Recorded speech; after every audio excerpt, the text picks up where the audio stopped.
नमस्कार, good morning. आप देख रहे हैं उत्तराखंड एक्सप्रेस। आपके साथ मैं हूं कंचन डोगरा नेगी। बुलेटिन में सबसे पहले बात होगी हरिद्वार के ज्वालापुर इलाके की, जहां पर रानीपुर झाल के पास एक हादसा हुआ है। एक गाड़ी अपना बैलेंस खोकर नहर में जा गिरी है। गंग नहर में जा गिरी है ये कार। इस हादसे में 5 लोग जो गाड़ी में सवार थे, जिनमें से एक व्यक्ति ने अपनी जान कूदकर किसी तरह से बचा ली, लेकिन कार सवार बाकी 4 लोगों की दर्दनाक मौत हो गई है। मृतकों में 2 बच्चे भी शामिल हैं। बताया ये जा रहा है कि कार जटवाड़ा पुल के पास अनियंत्रित होकर गंग नहर में जा गिरी। इस कार में सवार 40 साल के गुलशेर ने बाहर निकल के अपनी जान किसी तरह से बचा ली है।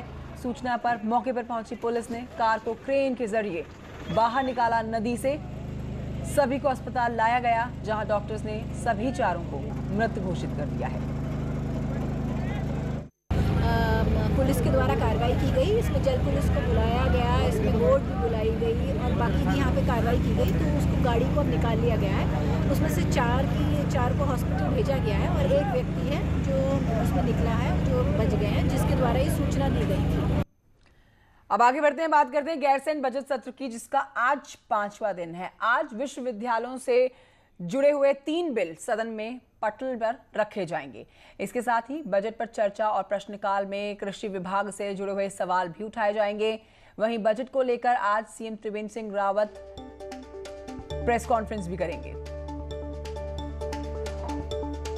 तो बजट सत्र का आज 5वां दिन। कल बजट पेश किया गया है, उसमें पूरे प्रदेशवासियों के उत्थान के लिए 57,000 करोड़ का कल बजट पेश किया गया, जिसमें कई तरह की घोषणाएं की गई हैं। आने वाले समय में किन किन बड़े बदलावों को प्रदेशवासी देख सकते हैं, कल पूरी तरह से बजट सत्र में मुख्यमंत्री त्रिवेंद्र सिंह रावत की अध्यक्षता में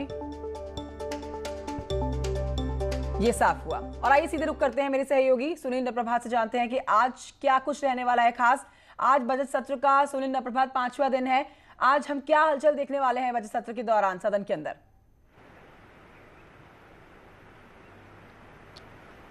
देखिए कंचन, आज सदन की शुरुआत में विश्वविद्यालय से जुड़े हुए 3 बिल टेबल किए जाएंगे।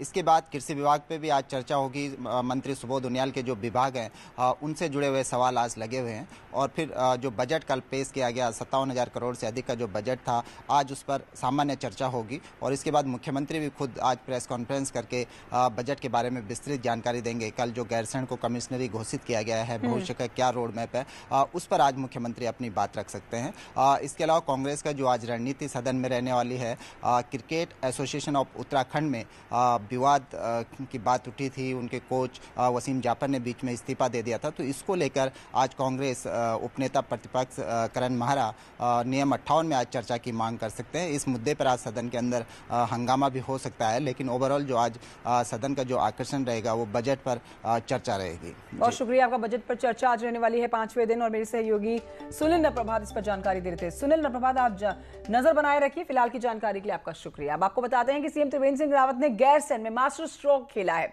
सीएम त्रिवेंद्र सिंह रावत ने गैरसैंण के नाम पर एक बड़ी घोषणा की है। बजट भाषण के बाद सीएम त्रिवेंद्र ने गैरसैंण के नाम से राज्य में नई कमिश्नरी की घोषणा कर दी है। गैरसैंण नाम से ये राज्य की 3री कमिश्नरी होगी।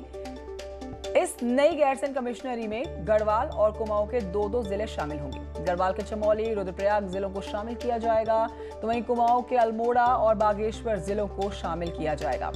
यही नहीं, सीएम त्रिवेंद्र सिंह रावत ने यह भी ऐलान किया कि गैरसैंण के मास्टर प्लान के लिए 1 महीने में टेंडर जारी किए जाएंगे। और आइए आपको ग्राफिक्स के जरिए समझाते हैं ये पूरी खबर, जिसमें अब राज्य में किस तरह से बदलाव देखा जाने वाला है। जो नई कमिश्नरी गैरसैंण कमिश्नरी बनेगी, उसके मुताबिक चमोली, रुद्रप्रयाग, अल्मोड़ा, बागेश्वर जिले इस नई कमिश्नरी में शामिल होने वाले हैं। कुमाऊं कमिश्नरी में जो जिले बचे हैं वो है नैनीताल, पिथौरागढ़, चंपावत, उधम सिंह नगर। जबकि आपको बताएं कि गढ़वाल कमिश्नरी में अब देहरादून, हरिद्वार, पौड़ी, टिहरी, उत्तरकाशी जिले शामिल होंगे।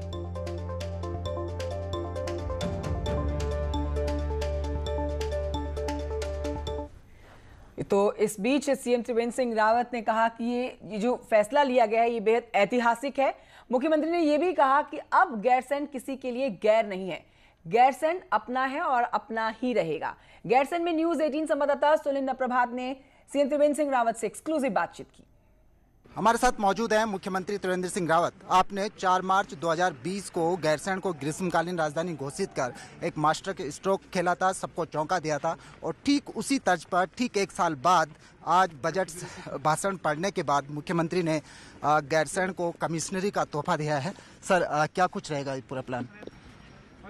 आज 1 वर्ष पूरा हुआ है ग्रीष्मकालीन राजधानी घोषित करने का और ग्रीष्मकालीन राजधानी अधिसूचित होने के बाद हम ये कहें कि इस दशक का पहला बजट और ग्रीष्मकालीन राजधानी का भी ये पहला बजट है जो आज यहाँ पर प्रस्तुत किया गया है। बजट के बारे में तो मैं फिर बात करूँगा, लेकिन आज यहाँ पर जो कमिश्नरी घोषित की गई है, निश्चित रूप से गैरसैंण, हमारे लोक कलाकारों ने कहा कि गैरसैंण गैर किले।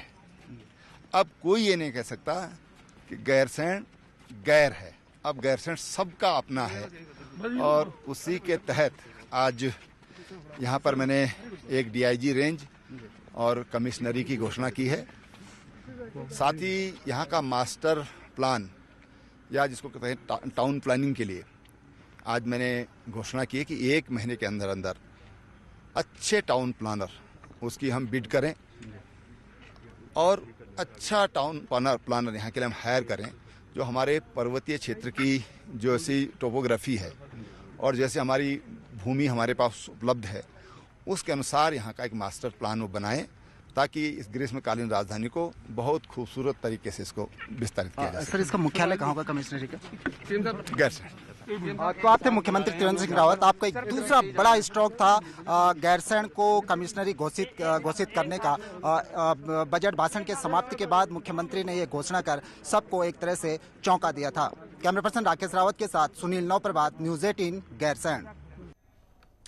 तो गैरसैंण में राजधानी बनाने का जश्न भी मनाया गया है। इसमें पूरी सरकार के साथ स्थानीय लोग भी शामिल हुए। सीएम त्रिवेंद्र रावत ने उनके साथ उनकी पूरी कैबिनेट और विधायक शामिल नजर आए। 2 तस्वीरें आप देख रहे हैं। इस दौरान जो रंगारंग कार्यक्रम हुआ है वो भी आप देख सकते हैं। सीएम त्रिवेंद्र ने 4 मार्च के इस दिन को ऐतिहासिक बता दिया, राज्य के इतिहास में बहुत बड़ा दिन बताया। इस जश्न में गैरसैंण के स्थानीय लोग भी शामिल हुए। आप इन तस्वीरों में साफ देख सकते हैं। रंगारंग कार्यक्रमों का आयोजन किया गया।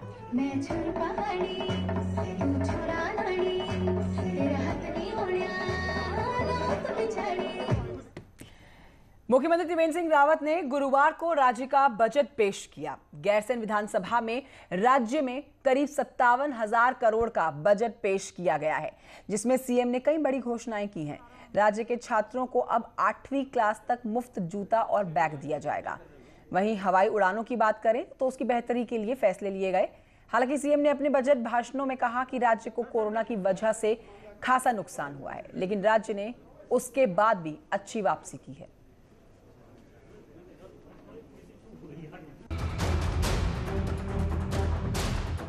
सीएम त्रिवेंद्र सिंह रावत ने गैरसैंण विधानसभा में राज्य बजट पेश किया। करीब 57,400 करोड़ का ये बजट पेश किया गया है। सीएम त्रिवेंद्र सिंह रावत ने बजट में बड़ी घोषणा की कि अब 1 से 8वीं तक के छात्राओं को मुफ्त बैग और जूता दिया जाएगा। साथ ही राज्य में उड़ान सेवाओं की बेहतरी के लिए 181 करोड़ का बड़ा प्रावधान किया गया है और अल्मोड़ा के चौखुटिया में हवाई पट्टी के लिए फंड निर्धारित किया गया है। इसके अलावा गन्ना मूल्य भुगतान के लिए 245 करोड़ का प्रावधान किया गया है। मुख्यमंत्री घसियारी योजना के लिए 25 करोड़ रुपए दिए गए हैं। जमरानी बांध के लिए 240 करोड़ रुपए का प्रावधान किया गया है। सौंग पेयजल योजना के लिए 150 करोड़ रुपए रखे गए हैं। पेरी अर्बन योजना के लिए 328 करोड़ रुपए रखे गए हैं।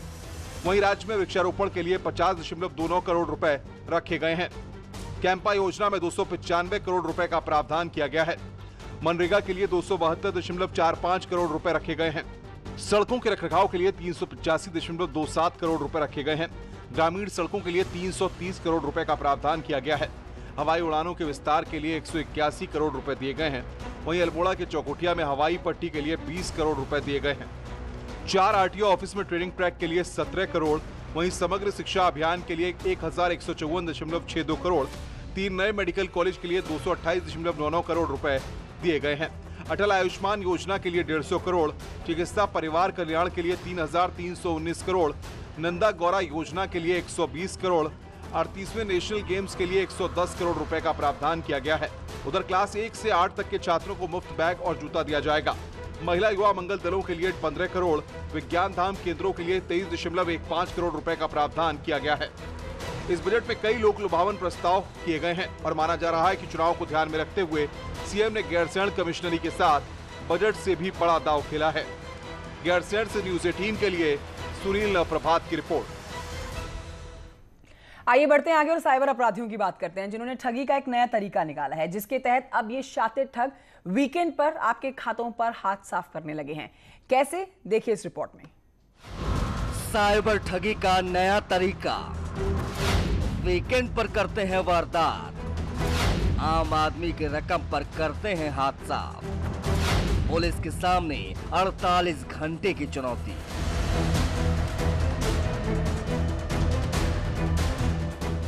जी हाँ, साइबर अपराधियों ने ठगी का नया तरीका इजाद किया है। अब ये लोग शनिवार और रविवार को ही अपना शिकार तलाशते हैं और अब यही वीकेंड पुलिस के लिए चुनौती बन गया है, क्योंकि वीकेंड पर आमतौर पर बैंक बंद रहते हैं, जिससे अपराधियों को रकम साफ करने में ज्यादा वक्त मिल जाता है। आप जरा जान लीजिए कि ये साइबर क्राइम दरअसल होता कैसे है। तो ये अपराधी सरकारी नौकरी के नाम पर ठगी करते हैं, खुद को बैंक अधिकारी बताकर क्यूआर कोड भेजते हैं और लॉटरी में पैसे जीतने के नाम पर ठगी करते हैं। जनरली ये देखने में आया कि सैटरडे लेट नाइट और संडे में बैंक्स वगैरह चूँकि मंडे को फिर खुलते हैं, तो उनके द्वारा ये अपराध करने के बाद चूँकि जो पीड़ित है वो मंडे को ही अपने जाके जानकारी कर पाता है कि उसका पैसा कटा है तो क्यों कटा है। जब तक उसे जानकारी मिलती है तो 1 से 1.5 दिन इसमें निकल गए जाते हैं और इसमें अपराधियों को पैसे को विड्रॉ करने का टाइम मिल जाता है। साइबर पुलिस के लिए भी इस तरह की ठगी के मामले चुनौती साबित हो रहे हैं। इस समस्या से निपटने के लिए केंद्र सरकार एक पोर्टल बना रही है, जिससे पुलिस, बैंक, मोबाइल कंपनियां सभी एक प्लेटफॉर्म पर आ जाएंगी और साइबर ठगों पर लगाम लगाई जा सकेगी। साइबर ठगी से बचने के लिए सावधानी बरतने की बेहद जरूरत होती है।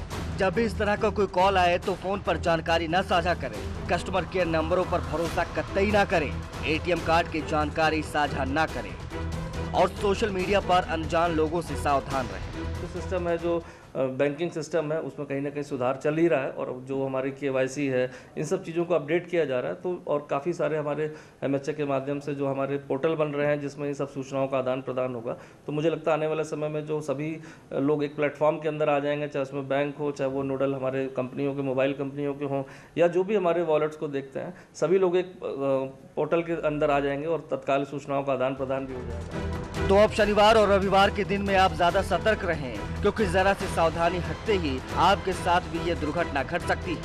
देहरादून से न्यूज़ 18 के लिए सत्येंद्र बर्तवाल की रिपोर्ट। बढ़ते हैं आगे, बात टिहरी की करते हैं, जहां पर कई गांवों के किसानों ने जिला उद्यान अधिकारी पर मनमानी का आरोप लगाया। किसानों का यहां पर आरोप है कि उनसे आलू के बीज के पैसे लिए गए और जब किसानों ने खेत तैयार कर लिए तब उन्हें अदरक का बीज दे दिया गया। विभागीय अधिकारियों का कहना है कि आलू बीज कम होने से किसानों को बीज उपलब्ध नहीं हो पा रहे हैं। बीज के लिए पहले आलू बीज, जैसे हम फलपट्टी में भी गए थे कि आलू बीज के लिए पैसा इकट्ठा किया और जब किसान ने फसल वो तैयार कर दिया, खेत तैयार कर दिया, सब कुछ कर दिया, उसके बाद बीज के लिए जब संपर्क करते हैं उद्यान विभाग से, तो ये कह दिया जाता है कि अब बीज नहीं मिलेगा और आप चाहे अदरक ले जाएं। टिहरी गढ़वाल को 450 कुंटल आलू बीज कुफरी ज्योति का अलॉटमेंट किया था आलू उत्पादक संघ मदकोट मुंशियारी से। उसमें से केवल 200 कुंटल बीज हमारे जिले को मिल पाया, जिसमें से 50 कुंटल मरोड़ा, 50 कुंटल भवान, 50 कुंटल थतूर, 50 कुंटल घनसाली दिया गया। अन्य किसानों को बीज नहीं दिया जा सका क्योंकि 250 कुंटल आलू 60 सप्लाई हुई, प्रदेश से मिल नहीं पाया। सोहलपुर गांव से है, जहां पर एक किसान ने 1 बीघा गेहूं की फसल पर ट्रैक्टर चलाकर उसको नष्ट कर दिया। किसानों का यहां पर कहना है कि किसानों को फसलों के उचित दाम नहीं मिलने से वो परेशान है। गन्ने का बकाया भुगतान भी नहीं मिला है। किसानों ने कृषि कानूनों का भी विरोध किया है।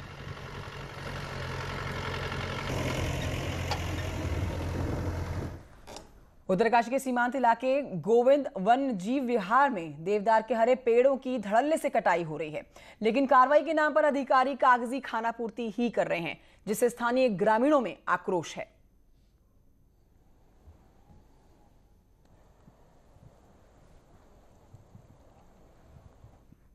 अब बढ़ते हैं आगे। काशीपुर से खबर है जहां पर कलयुगी पिता पर अपनी नाबालिग बेटी के साथ छेड़छाड़ का आरोप लगा है। पीड़ित की मां ने इसे लेकर शिकायत दर्ज कराई है, जिसके बाद आरोपी पर 12 साल की बच्ची से छेड़छाड़ और पत्नी के साथ मारपीट के मामले में केस दर्ज किया गया है। आरोपी पर पॉक्सो एक्ट के तहत कई धाराएं लगाई गई हैं। क्षेत्र में जो है एक पिता के द्वारा अपनी नाबालिग पुत्री के साथ छेड़छाड़ करने का मामला प्रकाश में आया था। तो उसमें जो पीड़िता है उसकी मदर की ओर से जो है तहरीर दी गई थी, जिसमें कि तत्काल 354 और पॉक्सो एक्ट का मुकदमा कायम किया गया है और उस लड़की के जो पिता है जो कि अभियुक्त है उसमें उनको भी गिरफ्तार करके जेल भेजा जा रहा है। और आइए अब आपको फटाफट अंदाज में पहाड़ एक्सप्रेस दिखाते हैं।